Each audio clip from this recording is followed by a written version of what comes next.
क्रिस्त में मेरे प्यारे भाइयों और बहनों, आज पवित्र माता कलीसिया प्रभु प्रकाश का त्योहार मना रही है।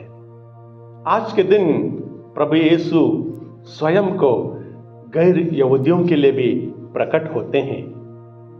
आज के पहले पाठ में नबी ईसाइयास हम लोगों से कहते हैं, यरूशलेम उठकर प्रकाशमान हो जा, क्योंकि तेरी ज्योति आ रही है और प्रभु ईश्वर की महिमा तुझ पर उदित हो रही है। इसलिए प्रभु यीशु हम सब के लिए, हम सब का मुक्ति के लिए इस धरती पर आए। हम लोग यह न सोचे कि प्रभु यीशु केवल कुछ ही लोगों के लिए इस धरती पर आए हैं।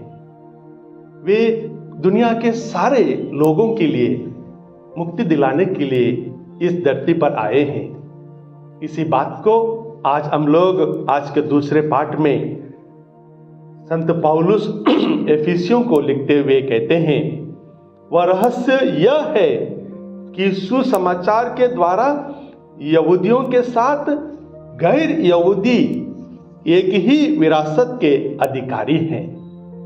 इसलिए प्रभु यीशु हम सबके हैं। प्यारे भाइयों और बहनों, अगर हमने अब तक प्रभु को पाने की जो खोज पूरी ना की हो तो जल्दी उसे पूरी करने के लिए कोशिश करें। प्यारे भाइयों और बहनों, एक क्रिब के सामने यह लिखा हुआ था, wise main and women still seek Jesus. ज्ञानी लोग आज भी प्रभु का खोज कर रहे हैं। क्या हमने प्रभु को ढूंढना, प्रभु को खोजना बंद कर दिया है? आलसीपन का जीवन आ गया है।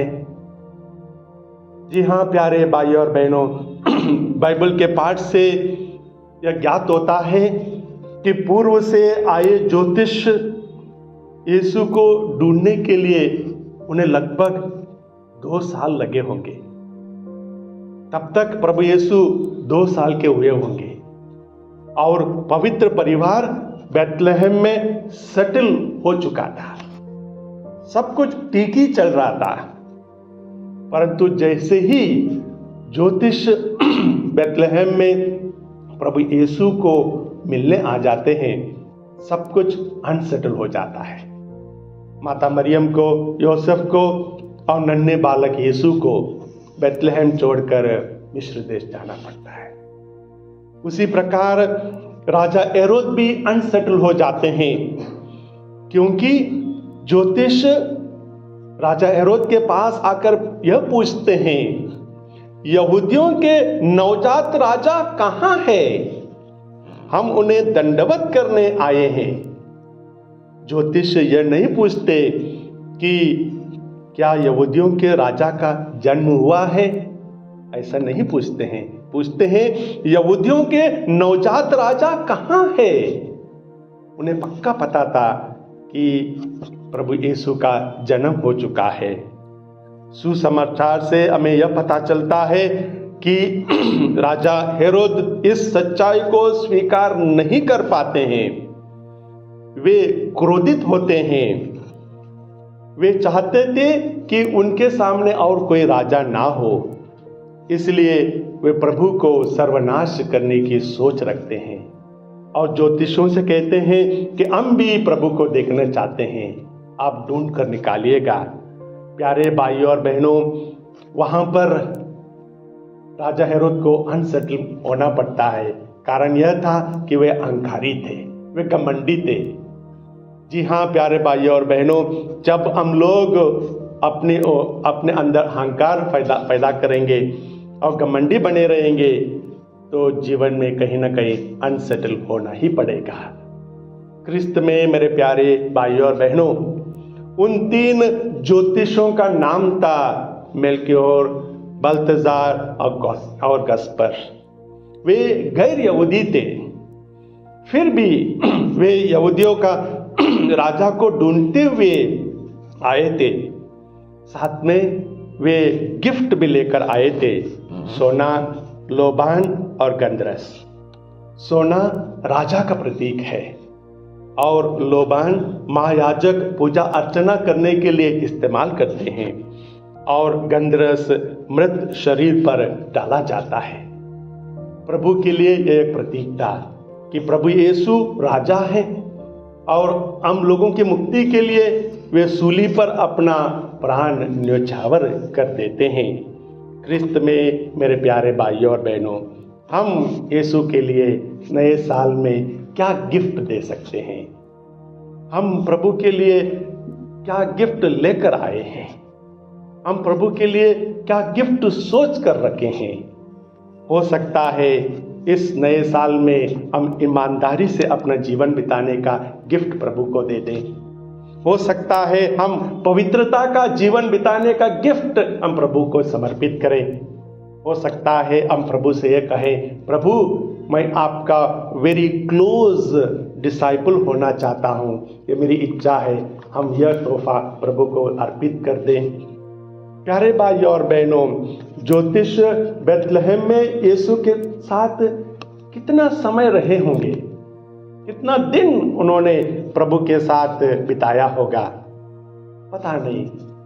जरूर आधा घंटे के बाद वहां से नहीं निकल गए होंगे, क्योंकि प्रभु को ढूंढने में उन्हें बहुत परेशान होना पड़ा था, बहुत दुख तकलीफों का सामना करना पड़ा था।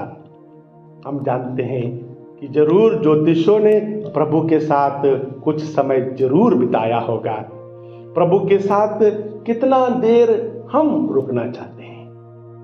प्रभु के साथ हम कितना समय बिताना चाहते हैं? क्या मिस्सा बलिदान थोड़ा सा भी लंबा हो जाए घड़ी देखने लगते हैं? क्या घर में जब रोजरी माला विनती होती है, बाइबल का पाठ होता है, क्या थोड़ा लंबा होने पर नाराज हो जाते हैं? ज्योतिषों ने प्रभु के साथ मुलाकात की और मुलाकात करने के बाद वापस दूसरे रास्ते से चले गए। प्रभु के साथ रुके और वापस जाते समय रास्ता बदल दिया। अगर हम भी अपने जीवन में प्रेयर को थोड़ा महत्व देंगे तो अपने गलत रास्ते हम लोग भूल जाएंगे। एक अच्छा रास्ता पकड़कर एक नया मोड़ हमारे जीवन में जरूर आएगा। प्यारे भाई और बहनों, ज्योतिषों ने यीशु के पास पहुंचने के लिए कितना लंबा जर्नी तय किया होगा, कितने दूर तक वे प्रभु के पास आने के लिए रास्ता तय किया होगा। कोई बताते हैं 500 किलोमीटर्स, कोई बताते हैं मोर देन 1000 किलोमीटर्स। जरूर लंबा सफर था। 2 सालों से ज्यादा वो प्रभु को ढूंढते रहे। उनके पास विल पावर था कि हमें प्रभु को ढूंढना है, हमें यीशु को ढूंढ के निकालना है। उनके पास वो इच्छा शक्ति थी कि हमें प्रभु से मिलना है।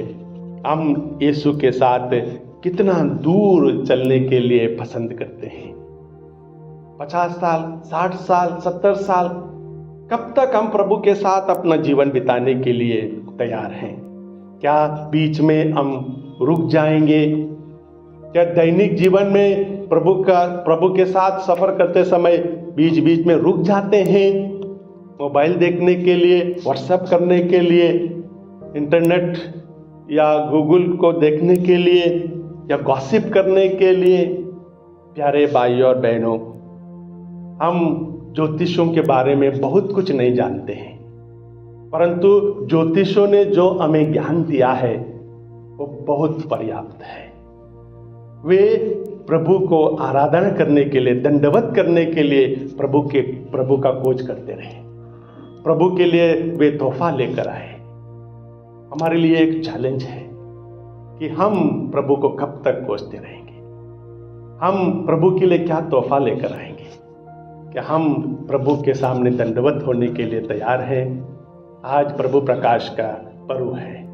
हम अपने जिंदगी में प्रकाशमान होने के लिए हमेशा प्रभु के साथ अपना जीवन बिताने के लिए कोशिश करें। आमीन।